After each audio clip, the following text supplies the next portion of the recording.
قرآن مجید فرقان حمید کا تیسرا حق یہ ہے کہ اسے سمجھا جائے۔ قرآن مجید فرقان حمید دنیا میں سب سے زیادہ پڑھی جانے والی کتاب ہے، لیکن یہی وہ سب سے زیادہ مظلوم کتاب بھی ہے جو سب سے زیادہ بغیر سمجھے پڑھی جاتی ہے۔ میرا مطلب یہاں پر یہ نہیں خدا نخواستہ کہ بغیر سمجھے اس کی تلاوت کا کوئی ثواب نہیں۔ نبی کریم صلی اللہ تعالی علیہ وآلہ وسلم کا وہ فرمان مبارک ہمارے سامنے ہے جس میں آپ صلی اللہ تعالی علیہ وآلہ وسلم نے فرمایا کہ قرآن مجید کے ہر حرف پر 10 نیکیاں ملتی ہیں۔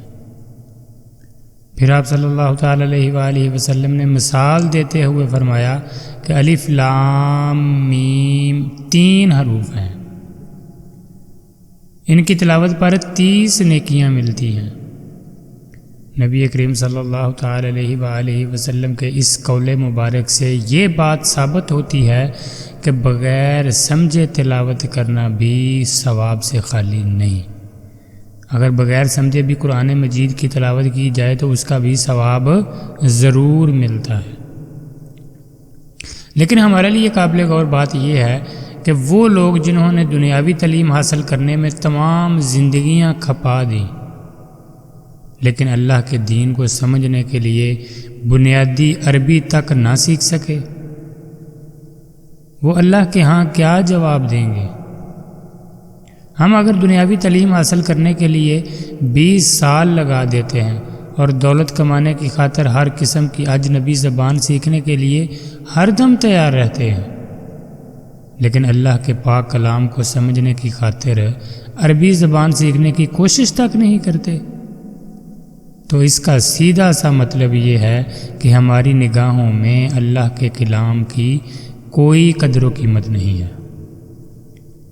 اپنے اس طرز عمل سے ہم گویا قرآن کی تحقیر کے مرتکب ہو رہے ہیں، جو بہت بڑا جرم ہے۔ لہٰذا وہ تمام لوگ جنہوں نے دنیاوی تعلیم حاصل کی ہے، یعنی FA وغیرہ کیا ہے، BA یا MA وغیرہ کیا ہے، ان کے لیے عربی زبان سیکھنا از بس ضروری ہے۔ قرآن مجید فرقان حمید کے سمجھنے اور اس سے نصیحت اخذ کرنے کے 2 درجے ہیں۔ پہلا درجہ تذکر کا ہے۔ تذکر کا لفظ ذکر سے بنا ہے جس کا مطلب یہ ہے یاد دہانی۔ یہ بات آپ کے علم میں ہوگی کہ قرآن مجید فرقان حمید اپنے آپ کو ذکرا بھی کہتا ہے، یعنی مجسمہ یاد دہانی اور نصیحت۔ یاد دہانی ہمیشہ کسی بھولی بصری بات کی کرائی جاتی ہے اور یاد دہانی کے لیے کوئی نشانی بہت کارآمد ثابت ہوتی ہے۔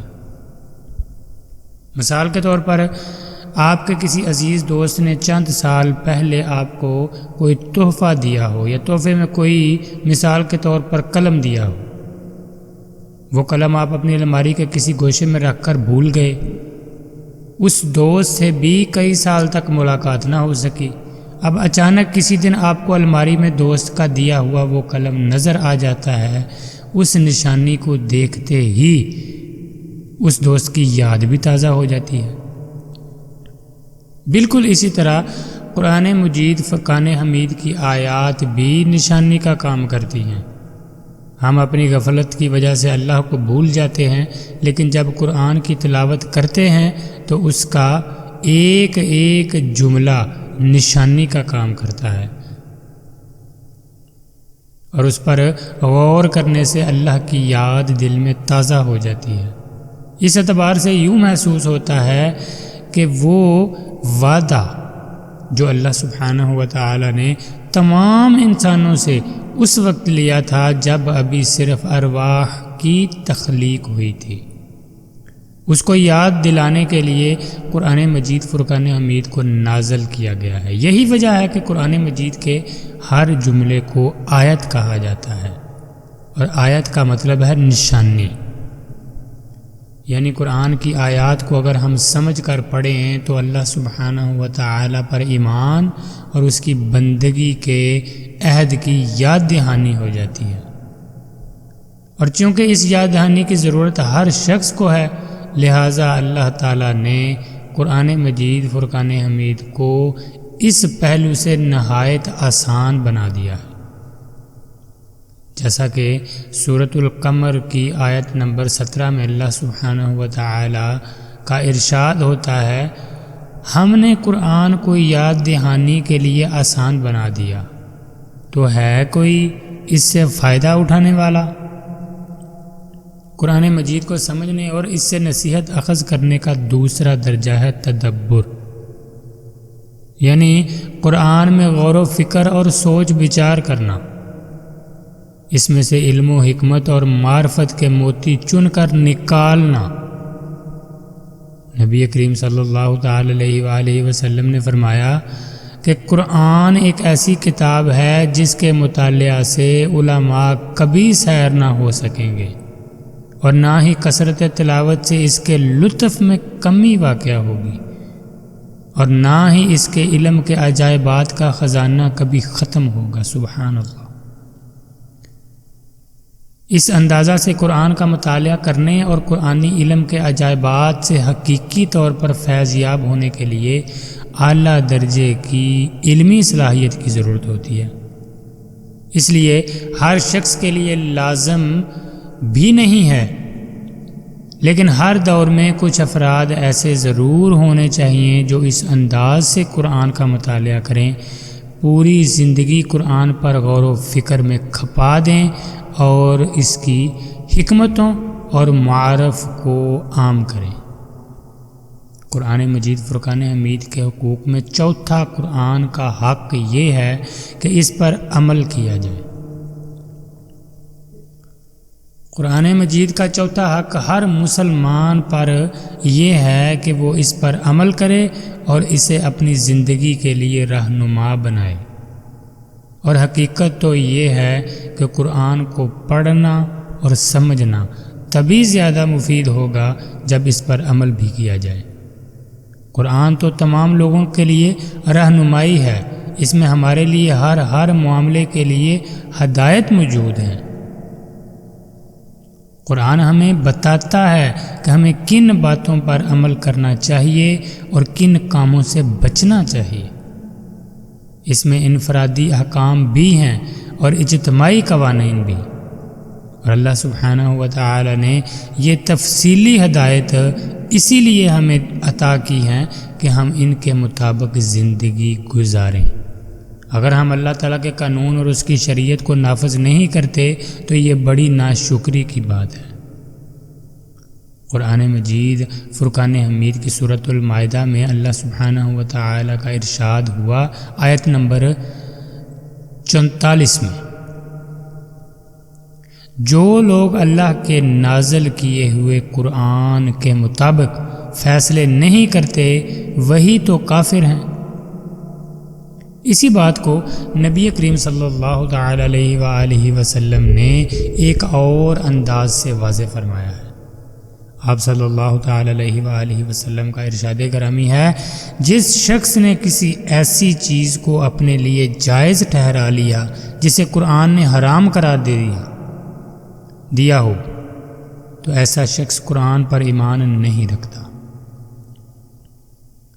یہ بات ہمارے لیے بڑی چونکا دینے والی بات ہے کہ اگر کوئی شخص ایسا کام کرتا ہے جسے قرآن نے حرام قرار دیا، تو ایسے شخص کے بارے میں نبی کریم صلی اللہ تعالی علیہ وآلہ وسلم یہ فرما رہے ہیں کہ وہ مومن نہیں ہے۔ اس سے ثابت ہوتا ہے کہ یہ ہماری بنیادی ذمہ داری ہے کہ ہم قرآن کو اس ارادے سے پڑھیں اور سمجھیں کہ ہمیں ہر صورت قرآن کے بتائے ہوئے راستے پر چلنا ہے، چاہے ہمیں کتنی تکلیفیں برداشت کرنی پڑیں اور کیسی ہی قربانیاں دینی پڑیں۔ اس کے بغیر قرآن پر عمل کا حق ادا نہیں ہو سکتا۔ حقیقت تو یہ ہے کہ جو لوگ قرآن کی صرف تلاوت کرتے ہیں لیکن اس پر عمل نہیں کرتے، ان کے لیے قرآن کی تلاوت کچھ زیادہ مفید نہیں ہوگی، بلکہ اس بات کا امکان بھی ہے کہ اس طرح کی تلاوت ان کے حق میں مضر ثابت ہو۔ حضرت امام غزالی رحمۃ اللہ علیہ اپنی کتاب احیاء العلوم میں لکھتے ہیں کہ قرآن کے بعض پڑھنے والے ہیں جنہیں سوائے لعنت کے کچھ حاصل نہیں ہوتا، اس لیے کہ جب وہ قرآن میں یہ پڑھتے ہیں کہ جھوٹوں پر اللہ کی لعنت ہو، اور اگر وہ خود جھوٹ بولتے ہیں تو یہ لعنت خود انہی پر ہوئی۔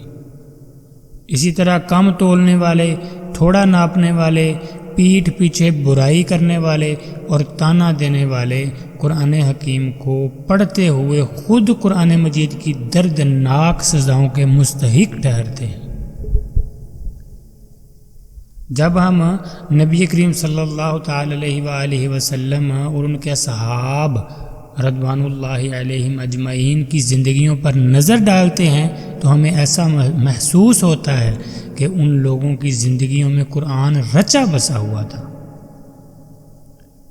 ان کا ہر عمل اس بات کی گواہی دیتا تھا کہ انہوں نے قرآن کو واقعتاً اپنا رہنما بنایا ہے اور انہوں نے اپنی مرضی کو قرآن کے فیصلے کے آگے جھکا دیا ہے۔ حضرت عائشہ رضی اللہ تعالی عنہ سے ایک صحابی رضی اللہ تعالی عنہ نے یہ سوال کیا کہ نبی کریم صلی اللہ تعالی علیہ وآلہ وسلم کی سیرت کیسی تھی؟ تو انہوں نے جواباً ارشاد فرمایا کہ آپ صلی اللہ تعالی علیہ وآلہ وسلم کی سیرت قرآن ہی تو تھی، یعنی حضور صلی اللہ تعالی علیہ وآلہ وسلم کی زندگی اس طرح قرآن کے احکامات کے مطابق تھی کہ گویا آپ صلی اللہ تعالی علیہ وآلہ وسلم ایک چلتا پھرتا قرآن ہے۔ ہمارے لیے اس میں رہنمائی یہ ہے کہ اگر ہم یہ چاہتے ہیں کہ قرآن کے مطابق زندگی گزاریں تو ہمارے لیے نبی کریم صلی اللہ تعالی علیہ وآلہ وسلم کی زندگی ایک بہترین نمونہ ہے۔ گویا حضور صلی اللہ تعالی علیہ وآلہ وسلم کے نقش قدم پر چلنا قرآن پر عمل کرنے کا ذریعہ ہے۔ قرآن مجید فرقان حمید کے کچھ احکام انفرادی زندگی سے متعلق ہیں اور بعض کا تعلق اجتماعی معاملات سے ہے۔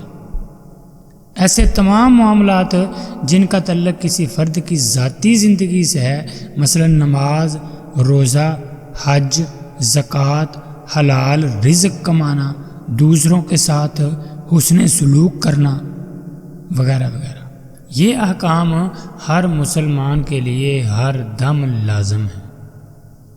لیکن وہ احکامات جو اجتماعی معاملات سے متعلق ہیں، مثلا چور کا ہاتھ کاٹنا، سودی نظام کا خاتمہ کرنا وغیرہ وغیرہ، ایسے احکام پر اس وقت تک عمل نہیں کیا جا سکتا جب تک طاقت اور حکومت مسلمانوں کے ہاتھوں میں نہ ہو۔ چنانچہ ایسے حالات میں جب کہ مسلمانوں کے پاس اقتدار اور حکومت نہ ہو، تمام مسلمانوں پر لازم ہو جاتا ہے کہ وہ غلبہ اسلام کے لیے جد و جہد کریں تاکہ قرآن کے تمام احکام پر عمل کرنا ممکن ہو جائے۔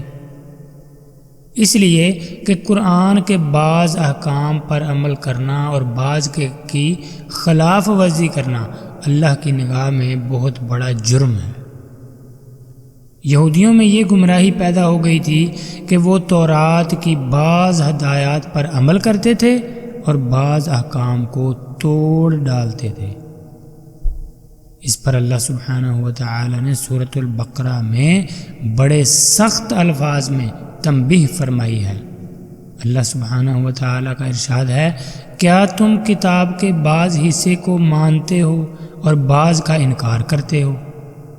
تو تم میں سے جو کوئی ایسا کرے اس کی سزا اس کے سوا اور کیا ہو سکتی ہے کہ اسے دنیا میں ذلیل و خوار کر دیا جائے اور آخرت میں شدید ترین عذاب میں دھکیل دیا جائے۔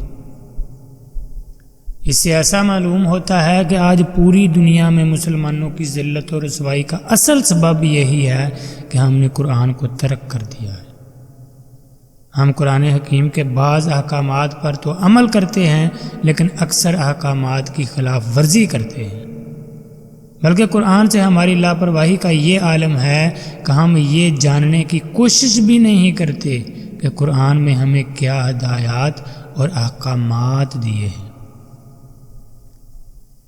حضرت علامہ اقبال رحمۃ اللہ علیہ نے آج سے نصف صدی پہلے اس بات کی نشاندہی کر دی تھی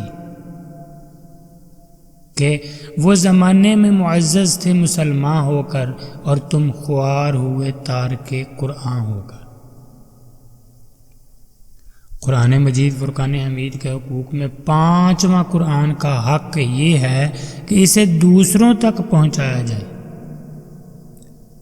قرآن مجید فرقان حمید کا 5واں اور آخری حق یہ ہے کہ اسے لوگوں تک پہنچایا جائے، یعنی اس کے پڑھنے، سمجھنے اور اس پر عمل کرنے پر ہی اکتفا نہ کیا جائے، بلکہ یہ مسلمانوں کی ذمہ داری ہے کہ وہ تمام لوگوں تک اس کے پیغام میں ابدی کو پہنچائیں۔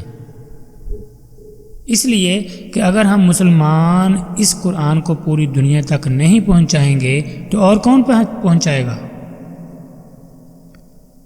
نبی کریم صلی اللہ تعالی علیہ وآلہ وسلم تو اللہ کے آخری نبی تھے، اب قیامت تک کوئی اور نبی نہیں آئے گا، لہذا جن لوگوں تک اللہ سبحانہ و تعالی کا پیغام ابھی تک نہیں پہنچا ان تک اس پیغام کو پہنچانے کی ذمہ داری اب حضور صلی اللہ تعالی علیہ وآلہ وسلم کی امت پر ہے۔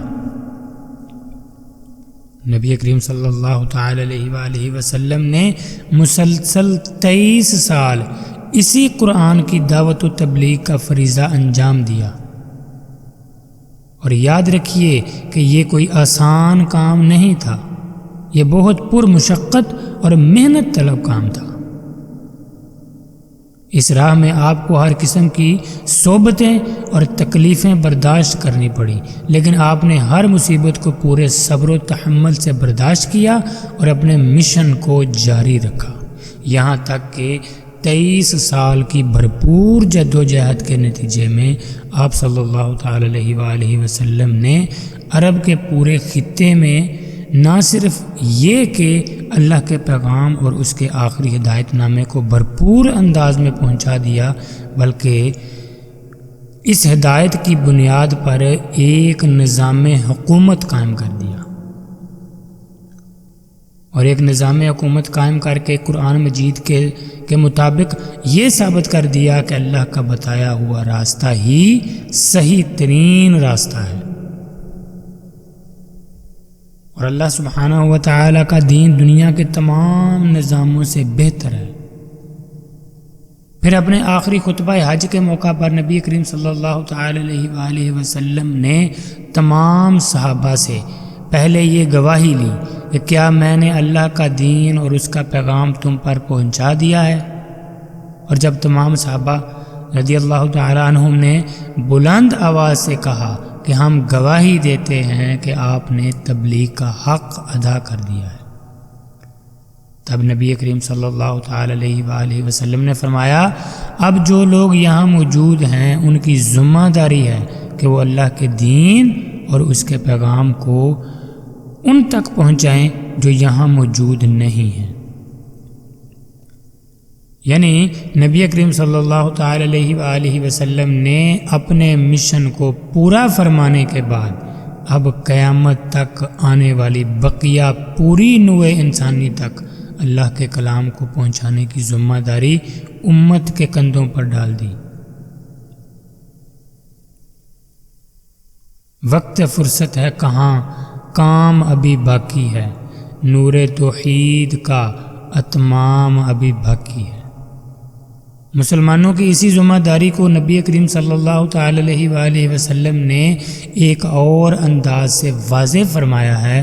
آپ صلی اللہ تعالی علیہ وآلہ وسلم کا ارشاد گرامی ہے، پہنچاؤ میری طرف سے خواہ ایک ہی آیت، یعنی اگر کسی شخص نے ابھی صرف ایک ہی آیت سیکھی ہے تو اسے چاہیے کہ وہ اسی ایک آیت کو دوسروں تک پہنچائے، اور اس طرح تبلیغ یعنی قرآن کی تبلیغ کے نبوی محمدی مشن میں اپنا حصہ ادا کرے۔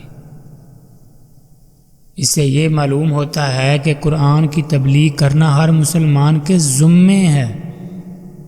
جس نے جتنا قرآن پڑھا اور سیکھا ہو وہ اس کی تبلیغ کرے، اور جتنا جتنا مزید سیکھتا جائے اتنا ہی دوسروں تک پہنچاتا جائے۔ لیکن یہ ضرور دیکھیے کہ کسی کے ذہن میں یہ خیال نہ آئے کہ قرآن کا پڑھنا اور پڑھانا کوئی ہلکے درجے کا کام ہے۔ نبی کریم صلی اللہ تعالی علیہ وآلہ وسلم کا یہ فرمان تو بہت مشہور ہے کہ آپ صلی اللہ تعالی علیہ وآلہ وسلم نے فرمایا، تم میں بہترین شخص وہ ہے جو قرآن سیکھے اور دوسروں کو سکھائے۔ ہم میں سے ہر ایک کی خواہش ہوتی ہے کہ وہ اپنے لیے بہترین کیریئر کا انتخاب کرے، بہترین فیوچر کا انتخاب کرے۔ کوئی ڈاکٹر بننا چاہتا ہے تو کوئی انجینئر بننے کے لیے محنت کرتا ہے تاکہ دنیا میں عزت سے زندگی بسر کرے۔ لیکن آپ غور کریں کہ ہمارے نبی کریم صلی اللہ تعالی علیہ وآلہ وسلم نے ہمارے لیے جس بہترین کیریئر کا، بہترین فیوچر کا انتخاب کیا ہے وہ نہ صرف دنیا میں عزت اور وقار کا باعث ہے بلکہ آخرت کی کامیابی کا ضامن بھی ہے۔ تو ہم میں سے کون ہے جو اس کیریئر کو اپناتے ہوئے قرآن کے پڑھنے پڑھانے ہی کو اپنا اوڑھنا بچھونا بنا لے؟ اللہ سبحانہ و تعالی سے دعا ہے کہ وہ ہم سب کو قرآن مجید فرقان حمید کے حقوق کی ادائیگی کی توفیق عطا فرمائے۔ آمین ثم آمین۔ السلام علیکم ورحمۃ اللہ وبرکاتہ۔